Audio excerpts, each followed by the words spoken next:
അസ്സലാമു അലൈക്കും വറഹ്മത്തുള്ളാഹി വബറകാതുഹു. അഹ്സാബ് യുദ്ധത്തിൻ്റെ പര്യവസാനത്തെക്കുറിച്ചാണ് നമ്മൾ ഇതുവരെ സംസാരിച്ചത്. അഹ്സാബ് യുദ്ധവും അതിനെ തുടർന്നുണ്ടായ ബനു ഖുറൈള യുദ്ധവും, ഇത് രണ്ടുമാണ് ഹിജ്റ 5-ാം വർഷത്തിൽ നടന്ന ഏറ്റവും പ്രധാനപ്പെട്ട സംഭവങ്ങൾ. ഹിജ്റ 5-ാം വർഷത്തിലായിരുന്നു അഹ്സാബ് യുദ്ധം. നമ്മൾ പറഞ്ഞു 15 ദിവസത്തെ ഉപരോധമാണ് പ്രധാനമായും ഉണ്ടായത്. ആ 15 ദിവസത്തെ ഉപരോധത്തിൻ്റെ ഇടയിൽ കുറേ കാര്യങ്ങളൊക്കെ സംഭവിച്ചിട്ടുണ്ടായിരുന്നു. അതിൽ ഏറ്റവും വേദനാജനകമായ 1-2 വിയോഗങ്ങളുണ്ടായി, രക്തസാക്ഷിത്വങ്ങളുണ്ടായി. അതോടൊപ്പം തന്നെ പലതരം രാഷ്ട്രീയ മലക്കം മറിച്ചിലുകളുണ്ടായി. ഇങ്ങനെ ഒരുപാട് സംഭവങ്ങളുണ്ടായി. നമ്മൾ ഈ ചരിത്രം പറയുമ്പോഴും കേൾക്കുമ്പോഴും പഠിക്കുമ്പോഴൊക്കെ മനസ്സിലാക്കേണ്ടത് മഹാനായ നബി സല്ലല്ലാഹു അലൈഹി വസല്ലമ തങ്ങൾ ഒരു സമൂഹത്തെ വളർത്തിയെടുക്കുകയാണല്ലോ ചെയ്യുന്നത്. അപ്പോൾ ഒരു സമൂഹത്തെ ശരിയായ അർത്ഥത്തിൽ വളർത്തിയെടുക്കാൻ ഒരു പ്രസംഗം ചെയ്തത് കൊണ്ടോ അല്ലെങ്കിൽ ഒരു ലേഖനം എഴുതിയത് കൊണ്ടോ ഒന്നും മാത്രം കഴിയില്ല. മറിച്ച് സമൂഹം രൂപപ്പെടുന്നത് പല വികാരങ്ങളിലൂടെയാണ്. അതുകൊണ്ട് ഒരുപാട് കാര്യങ്ങൾ നടക്കേണ്ടതുണ്ട്, ചിന്തിക്കേണ്ടതുണ്ട്. വ്യത്യസ്തരായ ആൾക്കാരുണ്ടാകും, അവർക്ക് വ്യത്യസ്തമായ ചിന്താഗതികളുണ്ടാവും, അവർക്ക് വ്യത്യസ്തമായ ധാരണകളുണ്ടാവും. ഇതിനെല്ലാം സമന്വയിപ്പിച്ചു കൊണ്ടുപോകണം. മാത്രമല്ല, ഒരു വിശ്വാസ സംഹിതയിൽ അധിഷ്ഠിതമായ ഒരു ജനത എന്ന് പറയുമ്പോൾ സ്വാഭാവികമായും അവിടങ്ങളിലെല്ലാമുള്ള ഒരു സ്പർശം അനിവാര്യമാണ്. അതുകൊണ്ടാണ് പലപ്പോഴും സമൂഹത്തിൻ്റെ പല ഭാഗങ്ങളിലേക്കും, അതിൽ നമ്മൾ പല കാര്യങ്ങളും പറഞ്ഞു. വിശപ്പുണ്ട്, അധ്വാനമുണ്ട്, രാഷ്ട്രീയമുണ്ട്, സഖ്യ കക്ഷികളുടെ ചതിയുണ്ട്. ഇങ്ങനെ ഒരുപാട് വ്യത്യസ്തമായ സംഭവങ്ങളാണ് അഹ്സാബ് യുദ്ധത്തിൽ നടക്കുന്നത്. പിന്നെ ഇതിലേറ്റവും പ്രധാനപ്പെട്ട ഒരു കാര്യം, ചരിത്ര വിദ്യാർത്ഥികൾ പ്രത്യേകിച്ച് മനസ്സിലാക്കേണ്ട ഒരു കാര്യം, അഹ്സാബ് യുദ്ധം മക്ക മുശ്രിക്കീങ്ങളുടെ, നബി സല്ലല്ലാഹു അലൈഹി വസല്ലമ തങ്ങളുടെ ഏറ്റവും വലിയ ശത്രുക്കളായിരുന്നല്ലോ മക്ക മുശ്രിക്കീങ്ങൾ. മക്ക മുശ്രിക്കീങ്ങളുടെ ഭാഗത്തിൽ നിന്നുള്ള ഏതാണ്ട് അവസാനത്തെ യുദ്ധമായിരുന്നു എന്ന് വേണമെങ്കിൽ പറയാം. അവിടെ മഹാനായ നബി സല്ലല്ലാഹു അലൈഹി വസല്ലമ തങ്ങളുടെ ഒരു പ്രവചനം കൂടി നമുക്ക് കാണാനുണ്ട്, കേൾക്കാനുണ്ട്. അതായത്, എല്ലാം കഴിഞ്ഞപ്പോൾ, അഹ്സാബ് പൊളിഞ്ഞപ്പോൾ, അഹ്സാബ് എന്ന സഖ്യസേന എന്നാണ്, സഖ്യസേന തകർന്നപ്പോൾ മുസ്ലിമീങ്ങൾ ആത്യന്തികമായ വിജയം വീണ്ടും നേടിയപ്പോൾ മഹാനായ റസൂലുള്ളാഹി സ്വല്ലല്ലാഹു അലൈഹി വസല്ലമ തങ്ങൾ അന്ന് പറയുകയുണ്ടായി, അൽ ആന നഗ്സൂഹും വലാ യഗ്സൂനന. ഇനി നമ്മൾ അങ്ങോട്ട് ഏറ്റുമുട്ടുകയായിരിക്കും, അവർ നമ്മോട് ഇങ്ങോട്ട് ഏറ്റുമുട്ടുകയില്ല എന്ന്. ഇത് വലിയ ഒരു യാഥാർത്ഥ്യമാണ്. ബദർ യുദ്ധം, ഉഹദ് യുദ്ധം, അഹ്സാബ് യുദ്ധം, ഈ 3 യുദ്ധങ്ങൾ കഴിഞ്ഞതിന് ശേഷം പിന്നെ മക്കക്കാർ ഇങ്ങോട്ടുള്ള ഒരു സൈനിക നീക്കം നടത്താൻ ആഗ്രഹിച്ചിട്ടില്ല എന്നത് വളരെ വലിയൊരു സത്യമാണ്. സത്യത്തിൽ പറഞ്ഞാൽ പിന്നെയും മഹാനായ നബി സല്ലല്ലാഹു അലൈഹി വസല്ലമ തങ്ങൾ തന്നെ 11 വർഷം ജീവിക്കുന്നുണ്ടല്ലോ. ഇത് ഹിജ്റ 5-ാം വർഷത്തിലാണ് സംഭവം. അപ്പോൾ ഇതോടുകൂടെ എല്ലാ അർത്ഥത്തിലും മക്ക മുശ്രിക്കുകൾ തകർന്നു. ഇത് അഹ്സാബ് യുദ്ധത്തിൻ്റെ പഠനങ്ങളിൽ ഏറ്റവും പ്രധാനപ്പെട്ട ഒരു കാര്യമാണ്. ഖുറൈശികൾ അവർ യുദ്ധത്തിൽ നിന്ന് പിൻവാങ്ങിയെന്ന് പറഞ്ഞാൽ ഇത് നമുക്ക് മുതലാവില്ല, അല്ലെങ്കിൽ ഇത് നമുക്ക് ലാഭമാവില്ല എന്ന് അവർ ശരിക്കും തിരിച്ചറിഞ്ഞു.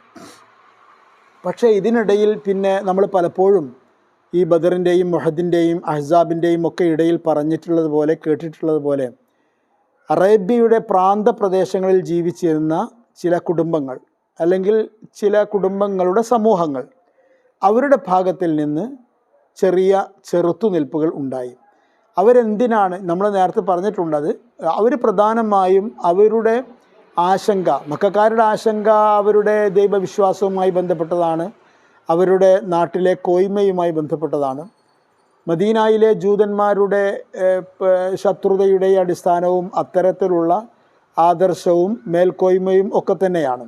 അതേസമയം പ്രാന്തപ്രദേശങ്ങളിലെ അറാബികളുടെ കുടുംബങ്ങൾ, ആ കുടുംബങ്ങളുടെ നബിയോടുള്ള ശത്രുത എന്ന് പറഞ്ഞാൽ അവർ മുഹമ്മദ് നബി സല്ലല്ലാഹു അലൈഹി വസല്ലം തങ്ങളും തൻ്റെ ആശയവും മദീനയിൽ വലിയ ഐതിഹാസികമായ വിജയങ്ങൾ നേടി കാലുറപ്പിക്കുന്നതോടുകൂടെ തങ്ങൾക്ക് പല പ്രശ്നങ്ങളും വരാനിരിക്കുന്നുണ്ട് എന്നവർ കണക്ക് കൂട്ടുന്നുണ്ടായിരുന്നു. പ്രധാനമായും അവരിൽ പലരും കണ്ടതുപോലെ ജീവിക്കുന്ന ആൾക്കാരായിരുന്നു. ധാർമ്മികതയൊക്കെ അവർ വ്യാഖ്യാനിക്കുന്ന ധാർമ്മികതയായിരുന്നു അവരുടെ ധാർമ്മികത. അപ്പോൾ അതുകൊണ്ട് ഇതിനൊക്കെ ഭംഗം വരും. മാത്രമല്ല ആത്യന്തികമായി മുഹമ്മദിനെയും ആദർശത്തെയും അംഗീകരിച്ച് അനുസരിച്ച് ജീവിക്കേണ്ട ഒരു സാഹചര്യം വന്നേക്കും എന്നൊക്കെ സത്യത്തിൽ അവർ ഭയപ്പെട്ടിരുന്നു. അതുകൊണ്ട് തന്നെ അവർ പലപ്പോഴും എതിർക്കാൻ ശ്രമിച്ചു എന്നാണ്. അപ്പോൾ അതുകൊണ്ട് തന്നെ അങ്ങനെ ഉണ്ടാകുന്ന എതിർപ്പുകൾ പ്രകടമാകുന്ന അല്ലെങ്കിൽ അങ്ങനെയുള്ള വിവരങ്ങൾ ലഭിക്കുന്ന മുറക്ക് നബി സല്ലല്ലാഹു അലൈഹി വസല്ലം തങ്ങൾ അങ്ങോട്ട് ചില സൈനിക സംഘങ്ങളെ അയക്കുമായിരുന്നു. ഈ സൈനിക സംഘങ്ങൾക്ക് സരിയത്ത് എന്നാണ് പറയുക. മഹാനായ നബി സല്ലല്ലാഹു അലൈഹി വസല്ലം തങ്ങൾ ആ സംഘത്തിൽ പോകുന്നില്ലാത്തത് കൊണ്ടാണ് അതിന് സരിയത്ത് എന്ന് പറയുന്നത്. വെറും മിഷൻ എന്നുള്ള ഒരർത്ഥമാണ് സരിയത്തിനുള്ളത്. അതേസമയം മഹാനായ നബി സല്ലല്ലാഹു അലൈഹി വസല്ലം തങ്ങൾ പങ്കെടുക്കുന്നുണ്ട് എങ്കിൽ, നബി പോകുന്നുണ്ട് എങ്കിൽ തീർച്ചയായും അതിന് ഗസ്വത്ത് എന്നാണ് പറയുക എന്ന് നമുക്കെല്ലാവർക്കും അറിയാം. അങ്ങനെ ഈ അഹ്സാബ് യുദ്ധം കഴിഞ്ഞതിന് ശേഷവും പല ഭാഗങ്ങളിൽ നിന്നുള്ള അസൂയയുടെ പേരിൽ അല്ലെങ്കിൽ അറിയപ്പെടാത്ത ശത്രുതയുടെ പേരിലൊക്കെയുള്ള വിഷയങ്ങൾ ഉണ്ടാകുമായിരുന്നു. അങ്ങനെ അതോടൊപ്പം തന്നെ വേറൊരു കാര്യം ഉണ്ടായിരുന്നു. എന്ന് വെച്ചാൽ ഒറ്റപ്പെട്ട ചില പണക്കാർ തുടങ്ങിയ ആൾക്കാരൊക്കെ ഉണ്ടായിരുന്നു. അബൂ റാഫി എന്ന് പറഞ്ഞ ജൂതൻ പ്രമാണി, അയാൾ അങ്ങനത്തെ ഒരാളായിരുന്നു. അയാൾ ഈ കുടുംബങ്ങളിൽ നിന്നെല്ലാം വ്യത്യസ്തമായി നിൽക്കുന്ന ഒറ്റയാൻ പോരാട്ടം ഇസ്ലാമിനെതിരെ നടത്തുന്ന ഒരാളായിരുന്നു.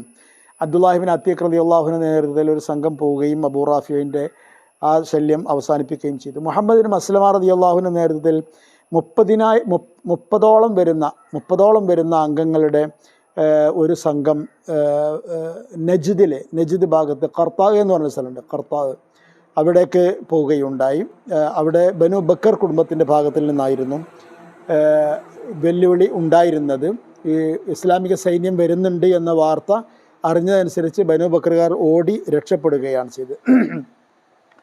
അവർ മുഹമ്മദ് മസ്ലമ റളിയല്ലാഹു അൻഹുവിൻ്റെ നജ്ദ് മിഷൻ അത് കഴിഞ്ഞ് അവർ മക്കയിലേക്ക് മടങ്ങുമ്പോൾ ഒരു സംഭവം ഉണ്ടായി. ഒരു വഴിയിൽ വെച്ച് ഒരാളെ കണ്ടാൽ പെട്ടെന്നൊന്നും മനസ്സിലാവാത്ത വിധത്തിലുള്ള, അതായത് അറബിയിലെ ഓരോരുത്തർക്കും ഓരോ പ്രത്യേകമായ വേഷവും വിധാനവുമെല്ലാം ഉണ്ടായിരുന്നു എന്നാണ്. അതായത് ഇപ്പോൾ പണ്ഡിതന്മാരായ ആൾക്കാരാണെങ്കിൽ, അതായത് ജ്ഞാനികളായ അറിവുള്ള ആൾക്കാരാണെങ്കിൽ അവർക്ക് അവരുടേതായ ഒരു ഡ്രസ് കോഡുണ്ട്.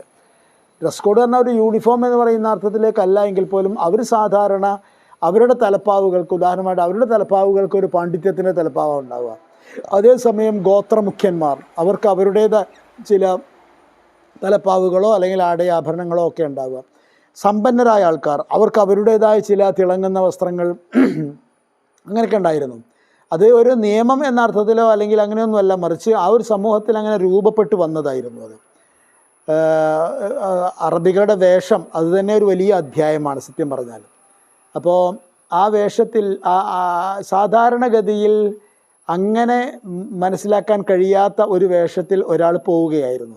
മുത്തനക്കിർ എന്നതിന് അറബി പറയാം, വേഷപ്രച്ഛന്നനായി പോവുകയായിരുന്നു എന്ന് പറയാം. അങ്ങനെ അവർ ഈ മടങ്ങുന്ന സമയത്ത് അത് കണ്ടപ്പോൾ ആളെ കണ്ടപ്പോൾ അവർ അയാളെ